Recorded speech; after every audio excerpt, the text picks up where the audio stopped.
Hey there, my name is LexC, and thank you so much for joining me today. In this episode, I'm going to be reviewing the book PTO, Paid Time Off by Jasmine London Elixir Brooks, who is a super dope engineer. She's a super dope producer, and because of that, she's just a beautiful, creative person. I first met London on the set of filming for a reality show, which was about producers around Atlanta. I want to say it was maybe like Beat Auction ATL or something like that. I wish I could remember the name of the show, but that's where I first met London Elixir. And she's just a really dope person. I've been following her for a while, and I even participated in her Don't Give a Funk challenge that she had a few years ago, which was extremely fun. But her production is just so much different from everything else that I hear out here in Atlanta, and it's so refreshing, especially to have that fresh sound from a woman who is doing a damn thing. But I'm going to be reviewing her book PTO, Paid Time Off, which was released, I want to say, was it during pandemic year? 2020. It was released during pandemic year, which makes this all the more better. So I'm going to be reviewing this book, and if that's something you are interested in hearing more about, stay tuned.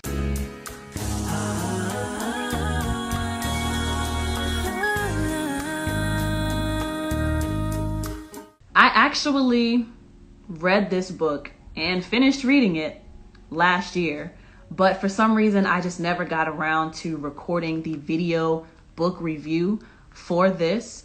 I think at the time I had just got done finishing, man, it was a good year for reading. I had finished Etta James and Alicia Keys and Claudette King and John, gosh, I forget his name. It's an author that I'm not like personally tied to, but he interacted with me on one of my YouTube videos and said, hey, could you review my book? And I did. So I had just come off of reading those 4 books, and London Elixir had also dropped hers. So I thought, oh my God, I'm always looking for a way to support people that I personally know, especially because I know how difficult it is as a creative person feeling like you don't have support. So anytime I can show support to my friends, to my associates, to people who I just think are dope, then that's what I'm gonna do. So London Elixir, she wrote this book and released it last year, and I had to cop it. Like, come on, it's only, how much is this book? It don't matter how much it was. You should support her too, especially if you know her. And come on. Anyway, but we're going to get into this book review. So this book is called PTO, Paid Time Off. It is a play on the acronym that most people know as paid time off with a traditional like 9-to-5 job, right? PTO, Paid Time Off from London Elixir. And as soon as you read that title, at least for me, of course, I'm thinking it's gonna relate in some way to the Word of God. It's gonna relate to God, and that's what I'm expecting from the book. And that is very much what you can expect from this as well. So if you are not someone who is a follower of Jesus Christ, the teachings of the Bible, then it might, hopefully it's not gonna be off-putting to you, but these are still really great references, really great points to keep in your own arsenal, your own repertoire of things that will inspire you and sayings, words that will encourage you. So really, whether you follow the religion or not, it's just a great book to follow. There are so many references that are meant to help you. It's really like a self-help book as well. But she gives personal examples of how she overcame certain things and how she navigated certain things in her journey to becoming, all-time producer, super producer, especially out here in Atlanta. So the book is a quick and easy read. You can see by the thickness of it, it's not a very big book.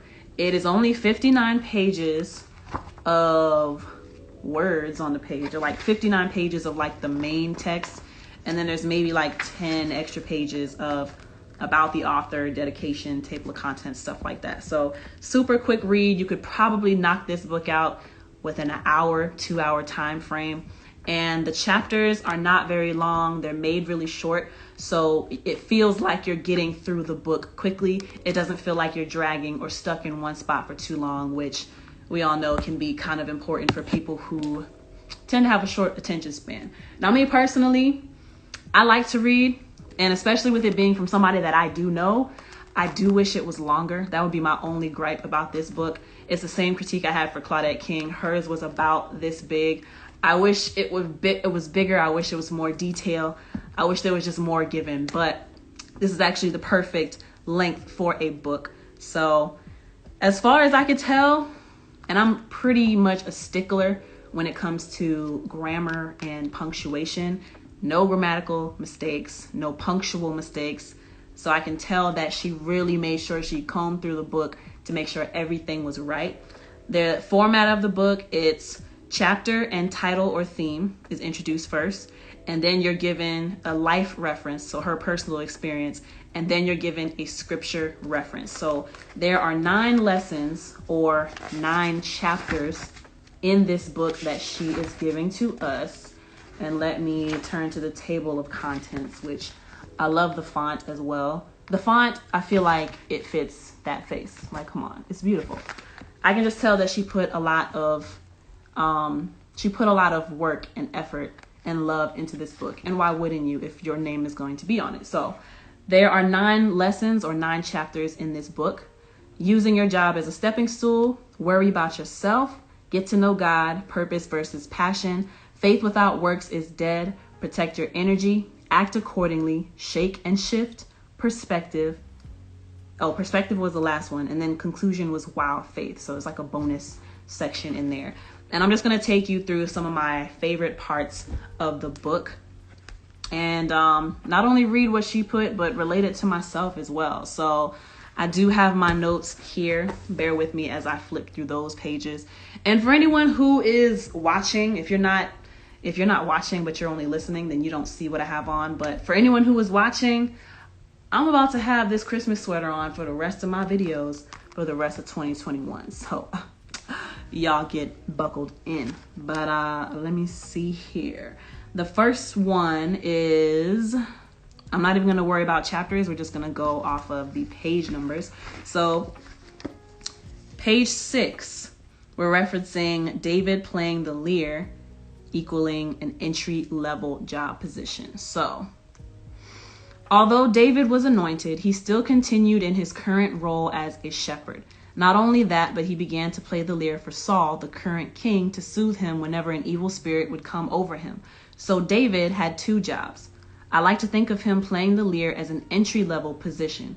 It allowed him to be around the current king and possibly learn things he could use when his time came to be king.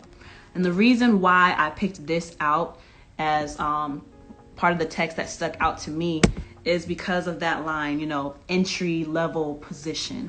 And it reminded me a lot of myself, where even though I may not have had jobs that seem to be directly tied to my passion, which is music, I always, no matter what job I was working in, I always tried to ask myself, what can I learn from this job to take for myself, whether it's just personal skills in life or if it's structural and system skills that I could put into place for my own business, for my own passion. So any job I've had, I always try to make sure that I'm thinking what I can learn. And I've had a good amount of jobs. So like fast food and restaurant jobs. Oftentimes, especially like fast food places, you kind of get stuck in doing a routine thing, but you realize that there is a structure for a reason. So like everything has already been mapped out at the fast food restaurant, right? So it doesn't seem like a fast food job would have anything to do with music. But when you look at how a franchise is set up, especially, you realize that there's a very clear foundation. There are very clear systems in place, very clear chains of command, very clear menu items and descriptions. And then across all those franchises, it's the same. So no matter where you go, you're getting the same standard, hopefully, of service, but especially the same standard of food service. So when I was working at Wendy's, for example, right? I guess I don't even really need to go into that example, but as far as the systems, it highlights the importance of knowing what you want to do and then outlining for yourself how you want them to be done, so that when you encounter people who want to book you for your services, for example, you always have a way of taking people through how they're going to experience your services. So that's what I took away from fast food and restaurant jobs that I've been in. I've worked at clothing stores, which again, all jobs that I've been to, there's already a system put into place that is basically like a groundwork for how you need to act every single time you interact with a guest, with a customer. So whether it was restaurants, whether it was a clothing store had the same system, but for me, that was a chance for me to kind of learn about fashion. If I wanted to relate that to music, I need to look good and be visually appealing, because the industry that I'm in is very visual. So that was my opportunity to learn about fashion. And then I started working in gyms, exercise places. And what that was teaching me was, first off, I started out working with kids, which that was teaching me patience. And then I upgraded, or, promoted, I guess. I became a kickboxing instructor. And for that, other than having to stay fit and then having to write out workout programs, staying fit, obviously, to maintain that visual image of my body, if I'm relating it to music. And then also, I had to yell. I had to command a class. I had to hold people's attention. I had to keep people excited. I had to encourage people. I had to influence people's energy. And for me, I saw that as one of the best preps that I could get for being an artist, because when you look at artists like Beyonce, you have to be in tip-top athletic shape to be able to run around stage and dance and sing and control your air for about 2 hours. That's what she does. For my classes, I'm starting out, I'm only doing 1 hour classes, but I'm having to move around, I'm having to yell, I'm having to keep my energy up, as well as encouraging people to keep their energy up to help them make it through class. So, all of that to say, this reference that she made to David making his way into the king's court by first playing the lyre, that was his entry-level position. But just because it wasn't the position that he necessarily wanted to be in, it was a great way to learn how he may have to be for when he is in that position. And it's also a good reminder that we need to kind of stay humble when we're placed in certain situations. We need to stay humble so we can learn from those things. There might be some things in that position that you don't love. There may be things that you take away and you apply it to your own business, to your own passion, for how you take your clients through an experience of working with you. So I really love that reference that she made with David playing the lyre for the king until he eventually became a king for himself. The next reference that I wrote down is on page 25. This one is in chapter 4, Purpose versus Passion. So the first one was, the reference to David was chapter 1, which is using your job as a stepping stool. The next reference is chapter 4, Purpose versus Passion. And it reads, the part that I'm going to highlight for y'all. I can touch more people through music than I can at my IT job. I have more influence in a studio session than I do working from home for a medical insurance company. And this stuck out to me because when she said having influence. Now, a lot of people may feel a type of way about working a job that seemingly has nothing to do with their passion, which might be music, right? For the sake of this video, for London and for myself, we are in music, so that is what we are most passionate about. A lot of people tend to get discouraged, or they have bad attitudes when it comes to working in these jobs that seemingly have nothing to do with their passion. But you got to realize that you have to be learning at every level. And then when you get to the level that you want to be at, how are you conveying to people your influence? So she said, I can touch more people through music than I can in my IT job. I have more influence in a studio session than I do working from home for a medical insurance company. And I guess just really the word influence is what stuck out to me, because I'm always thinking about not only creating a positive experience for people who do decide to do business with me, but I also want to make sure that all of my interactions will be positive, so people are more likely to engage with me as an artist or come book me if we're doing business together. And as far as the influence aspect, every person that you touch, you have influence. Even if they're not working with you, every relationship that you have influence over those people. So it's really a powerful thing, especially in music. We have that power of influence because we're working so closely with people, and people are trusting us to help elevate their creativity or help elevate their sound, their quality. So that's another part that really stuck out to me. Next up is page 29, which is chapter 5, Faith Without Works is Dead. Did I outline one here? No, I did not outline a specific text, but basically this is reiterating my point of you have to do what you have to do until you can do what you want to do. So again, I mentioned earlier about people feeling like they're in one job and it's not contributing anything to, where they really want to be. So much to the point where they might catch an attitude, or they just may not really be paying attention to how their current position can be beneficial to that higher position that they seek to be in someday, right? So do what you have to do until you can do what you want to do. A lot of people forget that even though you may not like that job, it is funding, or it has the potential to fund your passion.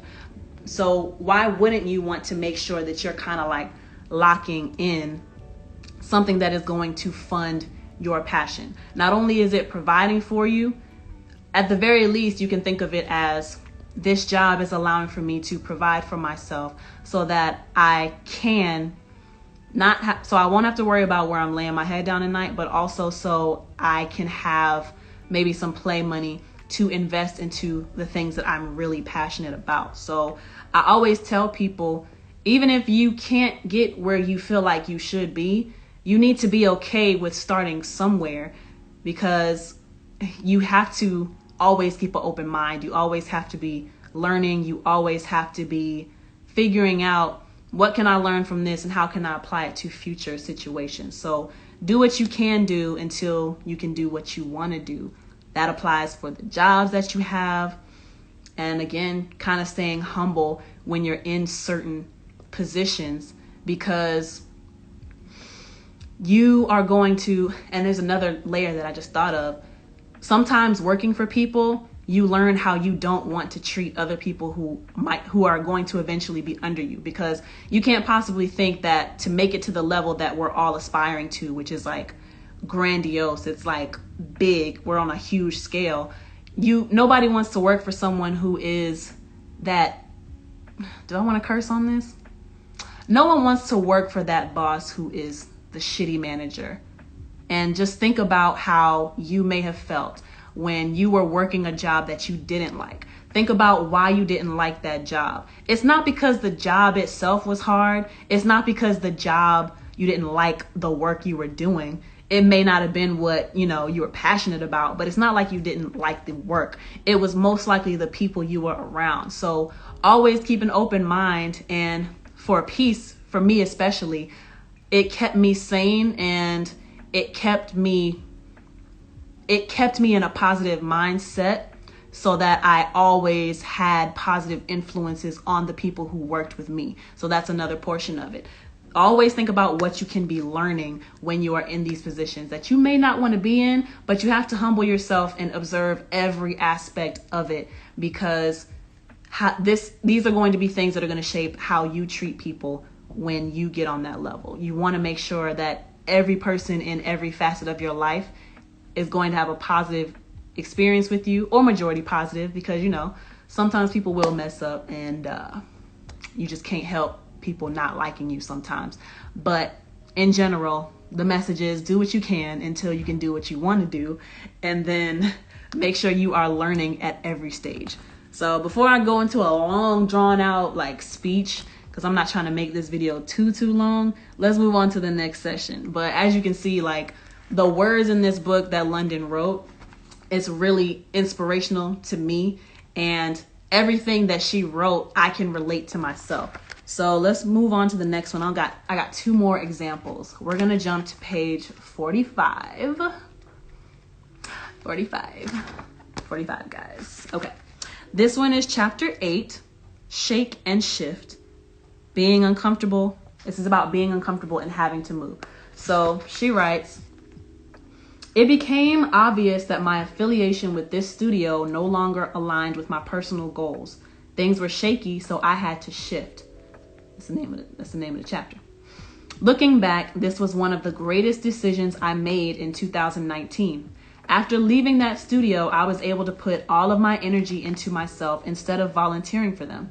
It's not a coincidence that God told me to quit my job almost 3 months later. The point is, when things start to become insufferable, it may be a sign that you are getting closer to achieving your goals. Be ready to start shifting some things around. God may be trying to get you to remove things from your life that are not conducive to your end goal. A situation becoming uncomfortable creates a sense of urgency for change. Let's let that seep in a little bit. A situation becoming uncomfortable creates a sense of urgency for change. God may be trying to get you to remove things from your life that are not conducive to your end goal. So as far as continuing with the whole conversation of, I feel like I should have this on display right here. As far as continuing with the whole conversation of, jobs, and you may be in a position where you feel like you deserve to be on a higher level. Sometimes you're going to get to a point where, not sometimes, inevitably, and I'm going to definitely speak from my experience with jobs as well. I'm a very positive person, and I'm always looking for the positive in a situation. That being said, as I mentioned earlier, I'm always looking for what I can learn in whatever situation I'm in. It's going to get to a point where you don't have anything more to learn. It's like not possible for you to squeeze any more information out, and it's time for you to move on. But what happens with some of us, and what's definitely happened with me, is I have stayed in certain jobs, I've stayed in certain positions, I've stayed in certain relationships that ran their course. And I should have had the courage or maybe the discernment to get out of those things a lot sooner than I did. But I wasn't budging. So God started making things mad uncomfortable, or things at the job just started becoming mad uncomfortable because it was time to move. There are going to be signs in your life where things around you, God is telling you that it's time to shift. So one example for me would be when I was working in restaurants and things are becoming shaky. I think I was working at Outback Steakhouse. Yeah, I don't know if I should be mentioning names or not, but whatever. We already started mentioning names, so we're gonna keep on with it. I worked at Outback Steakhouse as a server, and that is one of the hardest jobs ever, being a server. If you've never been a server, then I would say try it for at least 6 months and see if you don't treat people better when it comes to the wait staff at these restaurants. But I was uncomfortable at that place because I had been there for, I think, 2 years and definitely learned everything I needed to learn. I knew the menu backwards and forwards, but I was no longer making the money that I needed to make. And it was becoming uncomfortable for me because I was sacrificing things like kind of like going through planned fasts because I didn't have enough money for food. I was sacrificing on a lot of luxuries so that I could have enough money to pay my bills, and still coming up short to the point where I just have to throw it on my credit card anyway. And I realized, like, I can't stay at this level anymore. I need to go to a restaurant that is higher than this level. So I ended up going to J. Alexander's, and that was more money. But with that elevation, I didn't like the people who worked there necessarily. The managers were not nice. And I was there for a year until things became very uncomfortable. I hadn't seen my family, particularly my dad, in over a year and a half. And the holiday season was coming up. My first year working there, I worked all of the holidays, so I didn't see anybody. I was making the money I wanted to, more money than I was at Outback Steakhouse, but I worked my ass off for that company. And I wanted to take the next year, I wanted Christmas and New Year's off. So with this job, it was block scheduling. So it's not like you get a schedule every week. It's every quarter. These are the days you're going to work. And that's just what it is. If you want off on certain days, you switch shifts with people. And long story short, nobody wants to work the holidays. I thought I had people cover shifts for me, but those people did not cover the shifts for me. And so I came back on the day that I was scheduled, and they didn't even let me work the shift. I came in and they fired me right then and there. And it was just like, yo. But before that, the managers were extremely rude. They were all on power trips. They played favorites. So even though I had worked every single holiday, it's not like anybody cared. It's not like they cared that I was on time for all of my shifts. And I generally had good shifts every time, except for the occasional, customers who made it really hard. But, all of that went out the window because I missed 3 of my shifts, even though it was communicated ahead of time, like, hey, I will not be here because of this. And they made me believe that everything would be okay. But I say all of that to say that I became very uncomfortable. I had been uncomfortable in that job for a long time anyway, and I needed a break anyway. I'm also kind of a workaholic. I was also at school at the time and interning at different studios at the time. So it's really like I had 3 or 4 jobs at once, and I was just doing a lot. So I was super uncomfortable, and even though it felt uncomfortable for me, I needed to be fired from that job because it wasn't for me anymore. I knew that by the people that I was working with. I didn't like management, but I was kind of forced out of it because I got fired. But the nice thing about that was I got fired, but I took a whole month off and decompressed a little bit, focused back on school, focused back on music. And it was nice, right? Had more time for the studio, and it just provided a nice shift in my life that I needed, that I didn't get because I was so stressed out about this stupid job that did not care about me. So yeah, when I read this, with London saying God may be trying to get you to remove things from your life that are not conducive to your end goal, that's what comes to mind when I read this part of the book. So let's move on to the very last section that I want to point out. This is page 57, which is actually not a chapter. It is the conclusion. Wow, faith. Walked on water. Walked on water. Peter got down out of the boat. Okay, so we're referencing Matthew, verse 14. Chapter 14, excuse me. I ain't been in church in so long. I know how the structure of the Bible go, though. Matthew, chapter 14, verses 25 through 31. Okay, so the part that I want to highlight, WOW faith. WOW is an acronym, walking on water faith. And for this section, she's referencing the book of Matthew, chapter 14, verses 25 through 31. So she writes, I didn't just sit around and wait for God to handle everything for me. So when I quit my job, I was still trying to work towards my goals. I didn't just sit around and wait for God to handle everything for me. Another thing, there were more disciples on that boat. However, Peter was the only one who had the courage to get off the boat and walk on water toward Jesus. So she's referencing the book of Matthew. Let's read chapter 14, verse 25 through 29.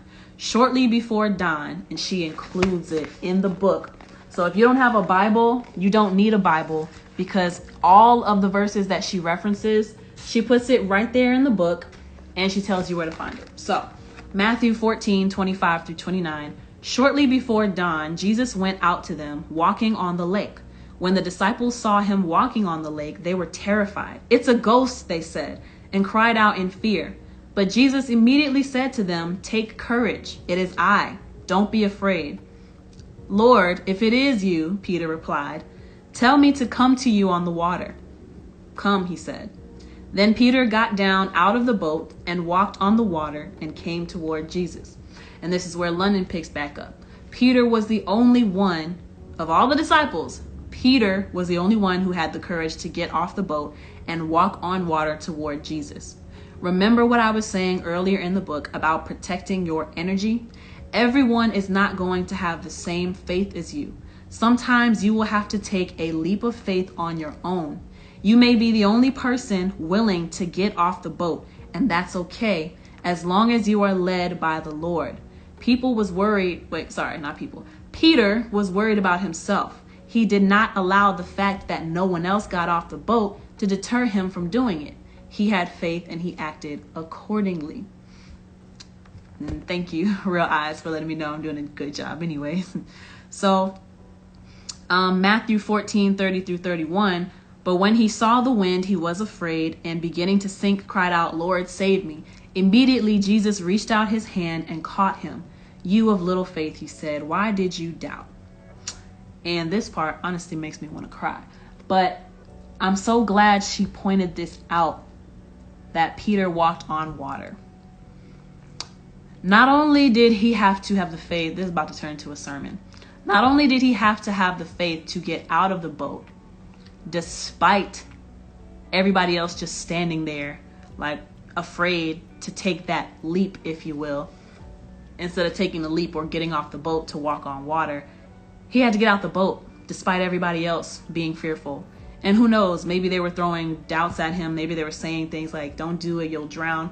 We don't know. That part is not mentioned. But he had to get out the boat, and then he had to believe that he could walk on water. But he had to take that first step for himself. And what I love about London pointing this out is, as creatives, we're taking a huge risk. And I talk about this in the episode that I did called Emotional Roller Coaster of Being an Artist. As a creative, we are taking a risk on so many things, and we are essentially having to jump out of the boat of traditional paths that our parents took or that our families took before us, right? So we're kind of like breaking the traditional route. We're not doing the traditional thing. So we got to have the courage to do something new. We are Peter in that situation. And there's something else. There's another chapter in this book that works off of the notion that faith without works is dead. So you had to believe, Peter had to believe that he could walk on water. And then he had to get out of the boat despite the fears of everybody else, despite doubts that may have been thrown his way by everybody else who could have also gotten on the water with him, but they did not. He has to believe in himself. So we want certain things, right? We want certain outcomes, but then we're afraid. And what page is that? 57. God said, "Why did you doubt?" You had it in you all along. You asked me for it, and I allowed it to be. And when you felt like you were drowning or when you became fearful, I was right there to help you. What irritates me, and I've said it all throughout life, what irritates me about Christians, right? Too many of the old school Christians always say things like, "Oh, just pray about it. God will provide." And it always used to irritate me. It still irritates me to this day because it's like, it literally says in the Bible, faith without works is dead. And which chapter is that? That's chapter 5 in this book, where she touches on faith without works is dead. So as a Christian, how can you just tell somebody to pray about something and do nothing else when the Bible literally says faith without works is dead? You have to take that leap. You have to believe that you can. And even if you start to falter in some areas, you have to believe that God is going to be right there to help you. Where you fail, he will be right there to pick you up. And that is something that I understood early on.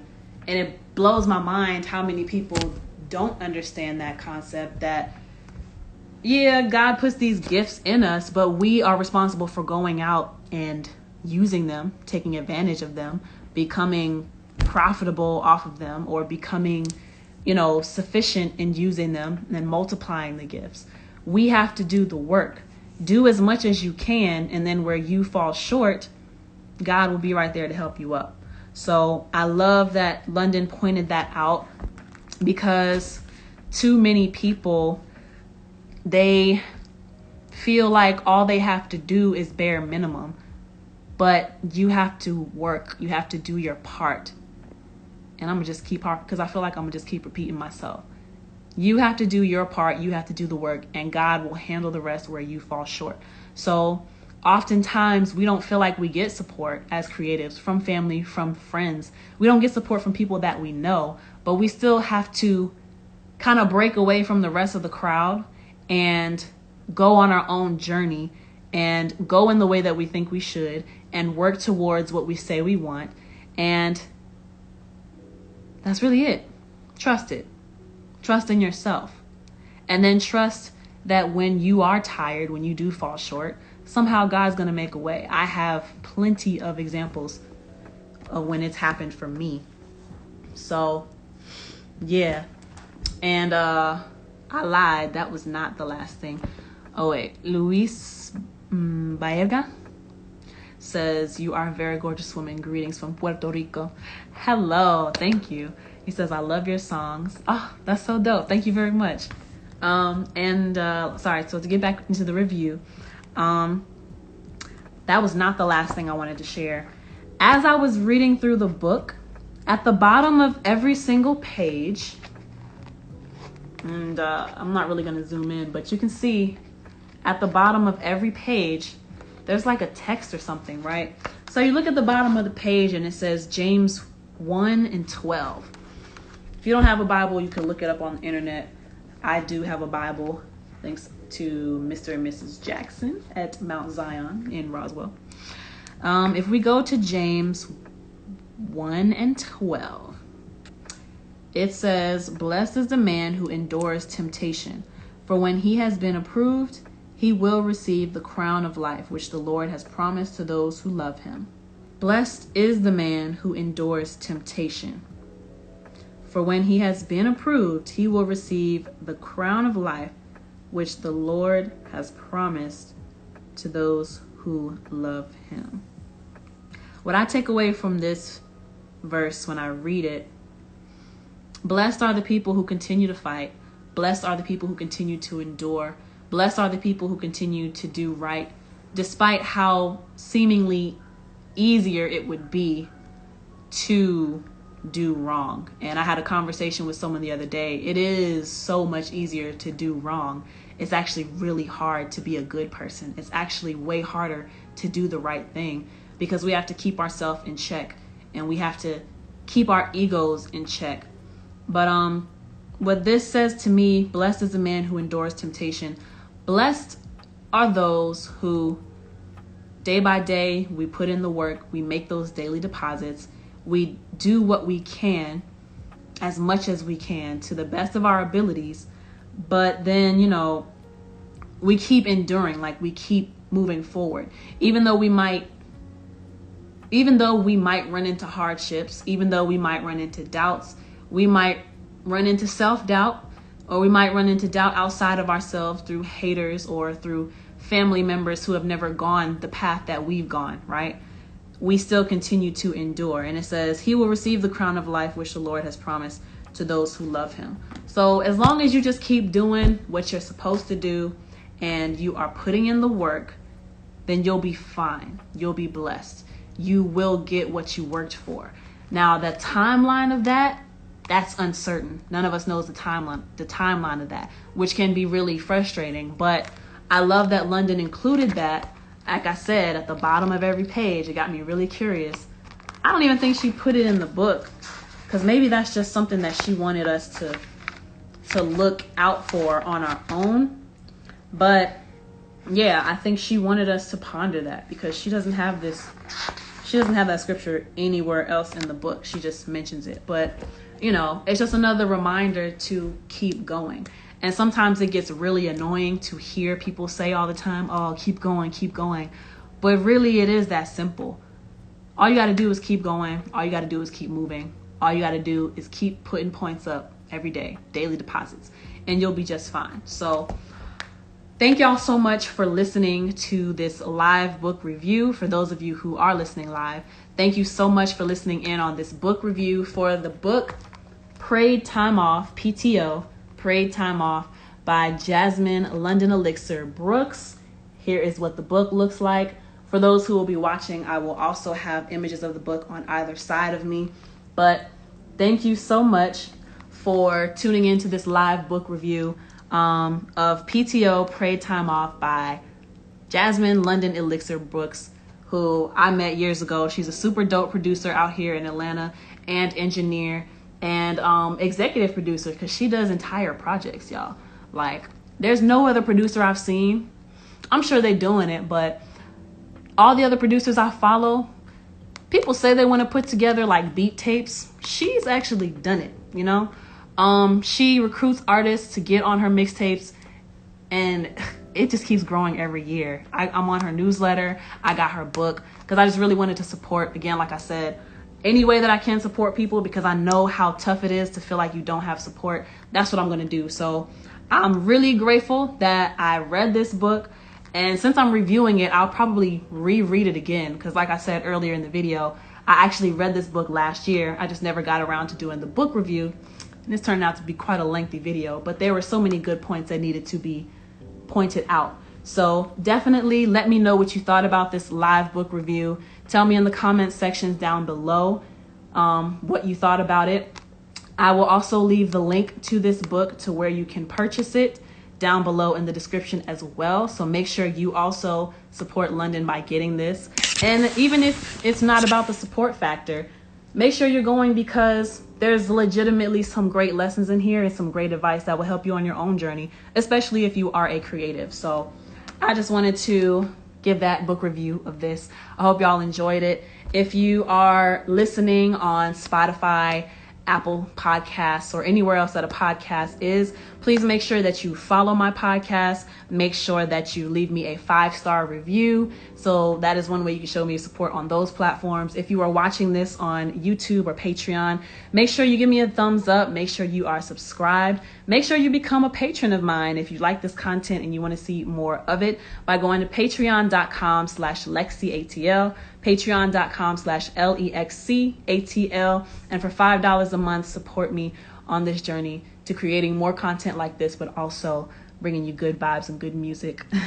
I will have that link down below, as well as links to my music and things of that nature. But again, this was a live book review for PTO, Paid Time Off by Jasmine London Elixir Brooks. Thank you all so much for tuning in.